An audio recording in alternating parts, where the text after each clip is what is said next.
Today's tech news moves fast, but understanding it shouldn't be hard. That's why Snarful Solutions Group brings you Connecting the Dots, where we break down what's happening in tech and why it matters to you.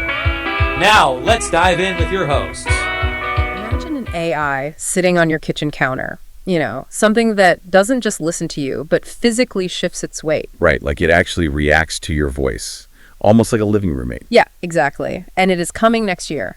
Plus, Apple is already absolutely furious about it. Welcome to Connecting the Dots. I'm Alex. And I'm Morgan. We are coming to you live from Snarful Solutions Group in Sacramento, California.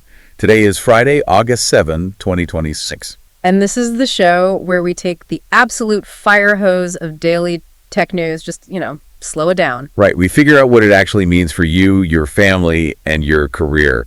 We are cutting through all that noise to find the real-world impact. It's really about moving beyond the flashy press releases. We want to understand the actual mechanics behind these technologies. For sure. And see how they are going to fundamentally reshape the way you live and work. So before we get into today's absolutely packed board, let's just kick things off with the Morningstar Report, getting you up to speed on the world around you. Always a good place to start. Starting with the weather right here in Sacramento. It's going to be a hot one today. A sunny 100 degrees with a pretty light breeze, right around 3 to 9 miles per hour. Definitely AC weather. Oh, absolutely. And if you are traveling, or maybe you have folks out of state, just be aware there are currently 210 active weather alerts across the U.S. today. Wow, that's a lot. Yeah, and 180 of those are overland, so definitely check your local listings if you're flying out. Honestly, a very good day to just stay inside, keep the AC on, and watch the markets, which are actually looking particularly bright today. Oh, yeah. Yeah, the Dow was up over 120 points, closing in right near 54,000. Nice. The S&P 500 nudged up just slightly, keeping things steady. But the standout story today is definitely Bitcoin. Oh, I saw that. It had a massive day, jumping over 1,000 points to close above $65,200. You just absolutely love to see that green on the board. For sure. Moving over to sports really quick, the Athletics dropped a really, really close game to the Cincinnati Reds, 5-6. Tough break. Yeah, it was. Andrew Abbott took the win on the mound for Cincinnati, but, still a really great game. And before we jump into the main stories today, we have a quick message. Today's episode is brought to you by Strong Coffee, the premium instant coffee that tastes like a traditional brew, but is packed with 15 grams of protein, MCTs, and adaptogens like ashwagandha. Get clean, sustained energy without the jitters. Use promo code SNARFUL for 20% off at strongcoffeecompany.com. All right, so looking at today's top stories, we are seeing a very, very distinct theme emerge. Yeah, it's pretty obvious today. It revolves entirely around this concept of boundaries. Right. We are seeing these strict legal boundaries being forced onto algorithms basically to protect human attention. Mm-hmm. Then we are observing companies just pushing the absolute boundaries of how massive an AI model can physically get. Which is wild. It really is. And finally, we are watching artificial intelligence break the physical boundary of the smartphone screen entirely. Let's unpack this, starting with those legal boundaries. This is coming out of New Mexico, where a Santa Fe judge, Brian Beachide, just ordered Meta to pay $567 million. And that's not even the first fine, right? Nope. That figure is actually on top of a previous $375 million penalty. The legal framing here is really what makes this a landmark moment. How so? Well, the judge ruled that Meta's platforms helped create a public nuisance that actively harms teens. Okay. And in the legal world, public nuisance, that's a doctrine usually reserved for tangible environmental damage. Like pollution? Exactly. Think of a chemical spill in a river or, a factory emitting toxic smoke. Applying that standard to a digital platform's user experience is a massive shift in the law. So they're treating the app like a literal hazard. Yes. It treats the algorithm's design, like the infinite scroll, the variable rewards, as a hazardous pollutant to youth mental health. The real-world impact for families here is just immediate and incredibly strict. I mean, of that $567 million, $420 million goes directly toward youth mental health treatment over the next 5 years. Which is a huge chunk of change. It is, but Meta also has to fundamentally re-engineer how the app works for kids in New Mexico. Right, the actual feature changes. Yeah. They have to completely eliminate push notifications for users under 18 during sleep hours. So that's 10 p.m. to 7 a.m. Makes sense. And during school hours from 8 a.m. to 3 p.m., they also have to hide like counts by default. Plus, they only have 30 days to delete any unverified accounts of kids under 13. Interestingly, WhatsApp is excluded from this entirely, but Facebook and Instagram are heavily restricted now. The court is also instituting this mandatory usage cap, which I want to talk about. Meta must engineer a hard limit for users under 18 of no more than 90 hours per month across Facebook and Instagram. Right. And, I mean, let's look closer at that, because I look at that specific number, 90 hours a month, and I just don't see the teeth in it. You don't think it's enough? Well, if you do the math on that, it averages out to 3 hours a day. Every single day. Yeah, that is quite a bit. A 90-hour cap feels less like a restriction and more like a very generous permission slip for kids to just spend a massive amount of time scrolling. I mean, that is a totally fair critique of the number itself. But you kind of have to consider the alternative perspective on the actual mechanism being built here. What do you mean? From a regulatory standpoint, the sheer victory is establishing the infrastructure.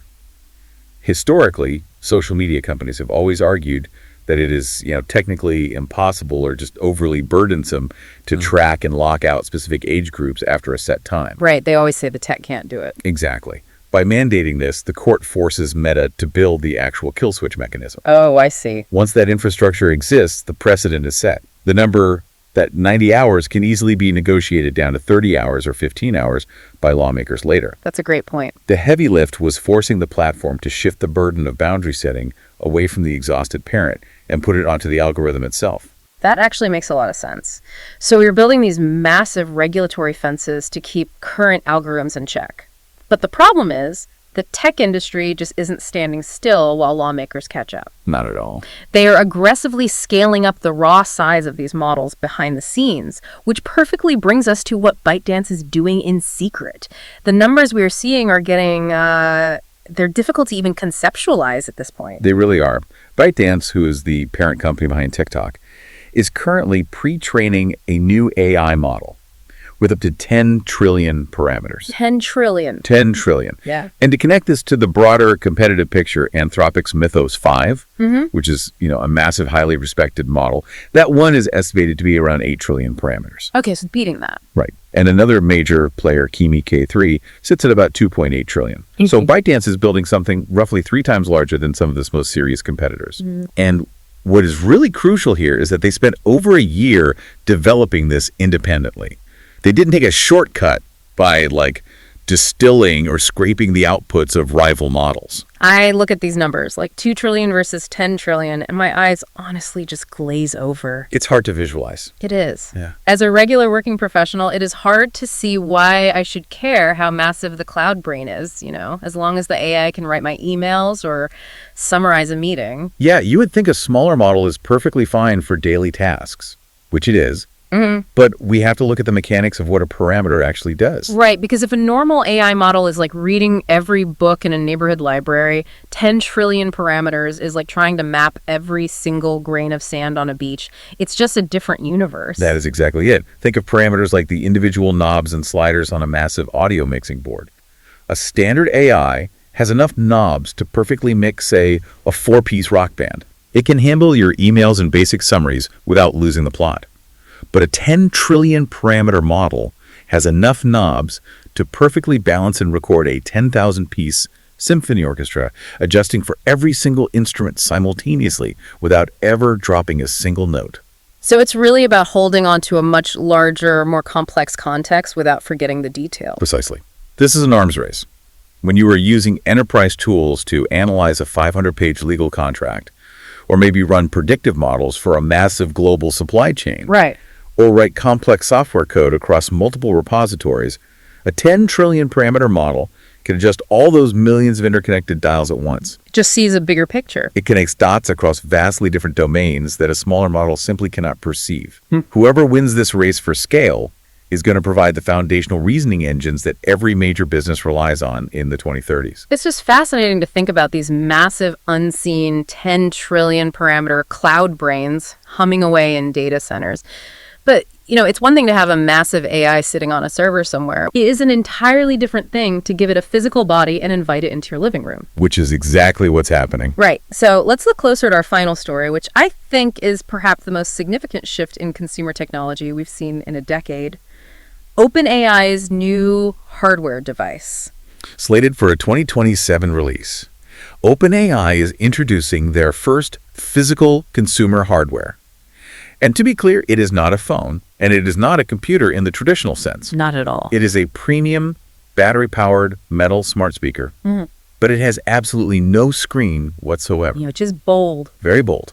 It is shaped somewhat like a donut or a hockey puck, and it's designed specifically to be carried around your house with one hand. But calling it a smart speaker just feels like doing it a huge disservice. I mean, it features an onboard camera, environmental sensors, and literal physical moving parts. Yes, the moving parts are wild. The internal documentation notes that these moving parts shift autonomously while it listens and responds, specifically to give the device a sense of aliveness. The mechanics of that aliveness are incredibly intentional. It doesn't just sit there static like, a traditional piece of plastic on your counter. Right. Using internal micromotors and gyroscopes, the device is designed to subtly shift its weight. It can pivot its camera slightly toward whoever is speaking and physically react to the tone of the room. That sounds almost creepy. It leverages human psychology. Yeah. When a device physically turns to look at you while you speak, it tricks your brain into feeling like you're interacting with an entity rather than just an appliance. And the team they assembled to build this is just an absolute powerhouse. Oh, yeah. OpenAI partnered with Lovefrom, which is the design studio founded by Jony Ive. And for those who don't know, he's the legendary former Apple designer responsible for the look of the iPhone and MacBook. The biggest name in design. Right? In fact, OpenAI bought his hardware startup, IO Products, for $6.5 billion just to make this happen. That is a massive investment. It is. And they also brought on Tang Tan, who is a 24-year Apple veteran, to be their chief hardware officer. They are just pouring top-tier Apple-level design talent into this screenless AI puck. But the hardware shell is only half the equation here. The software architecture running underneath that metal is where the real breakthrough lies. The GPT-Live system. Exactly. It operates on a system called GPT-Live. Now, most smart speakers you have in your house right now, they operate essentially like walkie-talkies. Yeah, they're terrible. You say the wake word, you give your command, and then you have to stop and wait. It is a turn-based mechanical interaction. Right, you're just waiting for it to process. The device literally waits for a clear pause to process the audio file. Then it sends it to the cloud, translates it to text, figures out an answer, translates it back to audio, and then finally it speaks. That latency is exactly why people get so frustrated with them. Yes. But GPT-Live is a full duplex system, so it's not a walkie-talkie, it's a telephone call. The device listens and speaks simultaneously. Which is huge. You can interrupt it mid-sentence, you can talk over it, and the AI can hum or say, while you're talking, just to show it's actually following along. And the engineering required to achieve that full duplex experience is just brilliant, because it is actually running two separate models at the same time. How does that work? So you have GPT-Live 1, which is a lightweight acoustic model. It doesn't do heavy thinking, it just handles the low latency conversational cues. The filler words. Right, the immediate banter. It responds in milliseconds.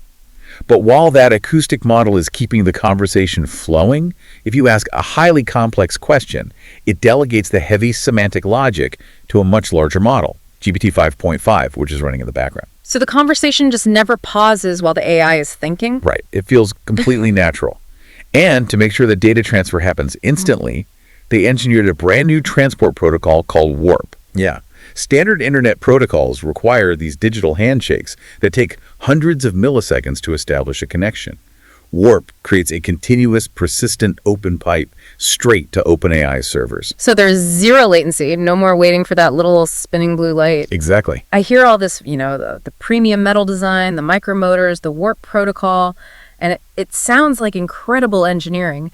But the reported price tag is somewhere between $300 and $400. That is the rumor, yeah. And I look at my smartphone, which already has the ChatGPT app right on it, and I think, why on earth would I pay $400 for a screenless metal donut? It's a valid question. It just feels like an incredibly tough sell to the average consumer. The upfront cost does seem steep, especially when consumers are so used to buying basic smart speakers for like $40 on sale. Right.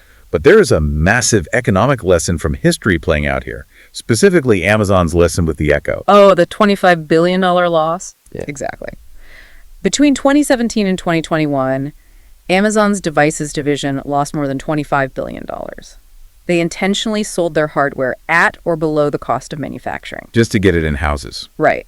The internal theory was, we will put a cheap, subsidized microphone in your kitchen, and you will use it to order paper towels and buy Prime subscriptions. We will make the hardware loss back on retail shopping. But the reality is nobody actually did that. No, they didn't. People just used those subsidized devices to set pasta timers and, ask for the weather. And the problem with that reality is that every single time you ask a smart speaker to set a timer, it costs the company a tiny fraction of a cent in cloud computing power to process that voice request. Oh, wow. Amazon subsidized those ongoing compute costs, hoping for a retail payoff that just never materialized. So OpenAI saw that and pivoted. Exactly. OpenAI is looking at that historical failure and realizing they cannot follow that model. Yeah. A full duplex AI that is constantly processing ambient audio, plus an onboard camera feeding live video context into a massive cloud brain.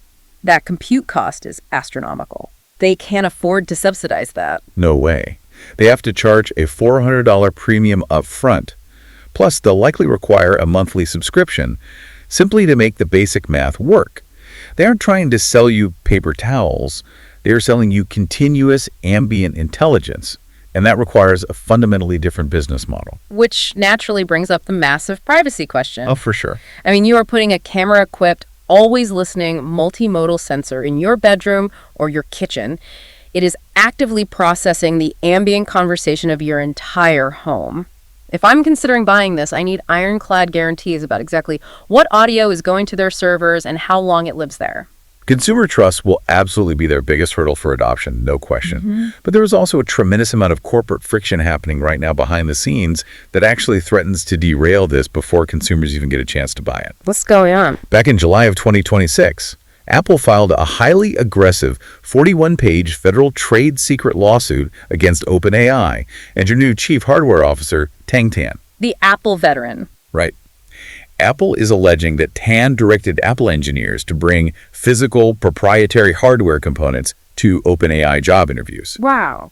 Specifically, they are claiming OpenAI stole highly guarded metal finishing processes. Wait, so the premium metal finish that is supposed to make this donut look and feel like a luxury device, that is exactly what Apple is suing them over. The irony is hard to miss. Now, under California law, this lawsuit likely won't result in an immediate injunction that physically blocks the device from launching. Okay. But the mechanics of a trade secret lawsuit create a massive chilling effect on a supply chain. Because of the manufacturers. Exactly. Global manufacturers, like Foxconn, rely heavily on Apple for their revenue. When Apple starts waving federal lawsuits around claiming a specific metal finishing process is stolen property, those overseas factories get very nervous about manufacturing that product. They don't want to upset Apple. Nobody does. It delays production timelines. Plus, OpenAI is actively preparing for an IPO. Oh.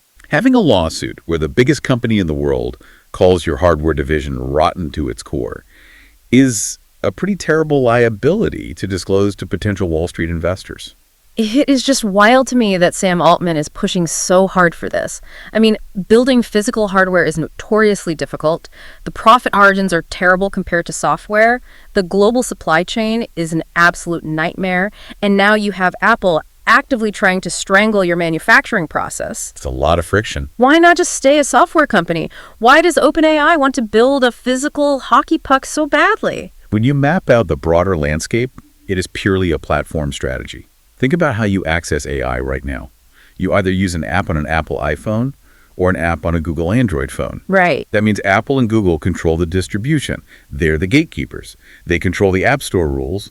They take a massive cut of the subscription revenue. And if they decide your app violates a new policy, they can just shut your entire business down overnight. So it's about escaping the gatekeepers. Exactly that. Altman's ultimate strategy is to bypass the smartphone entirely. If OpenAI can put a dedicated AI-native physical device in your home that connects directly to their cloud via that warp protocol without ever needing iOS or Android to function, they own the direct relationship with the user. That is massive. They don't have to ask Apple for permission to launch a new feature. This $400 puck isn't just a smart speaker. It is the first deliberate step in in trying to build a post-smartphone ecosystem. Before we wrap up, a quick thanks to Old Glory, an iconic music and sports fan merch store, perfect for the techie in your life. Use promo code SNARFL for 15% off at oldglory.com. So bringing all of these threads together, we really are watching a massive evolution in how humanity interfaces with digital information. We absolutely are. We started by looking at the physical screens we scroll on our phones, which states like New Mexico are currently treating like a literal environmental hazard. And actively forcing companies to lock down with strict usage caps. Right. Then we looked at the massive, unseen, 10 trillion parameter cloud brains being built in secret, acting as the engine for the future. And finally, we see how those two things are colliding. Those massive cloud brains are getting a physical, camera-equipped body ready to just sit on your nightstand and chat with you in real time. It is a fundamental shift in computing. We are moving from a tool you pick up and look at to an ambient environment you literally live inside of. Which leaves you with one really interesting thought to mull over today. If OpenAI's new device is actually successful and they manage to bypass the smartphone entirely and just put an always listening AI in your living room, what happens to all those strict screen time limits and app restrictions we just unpacked in the Meta lawsuit? That is the million-dollar question. Right. If there is no screen to physically turn off and the AI is just a continuous ambient conversation happening in your kitchen, how on earth do you regulate that? It challenges the very definition of what digital consumption even is. It really does. We're here to help at Snarful, so reach out on our website if you have any more questions. That's a wrap on today's top stories. Remember, tech doesn't have to be complicated, and we're here to help connect the dots. If you've got questions or want to learn more, visit us at snarful.com. Thanks for listening, and we'll catch you next time.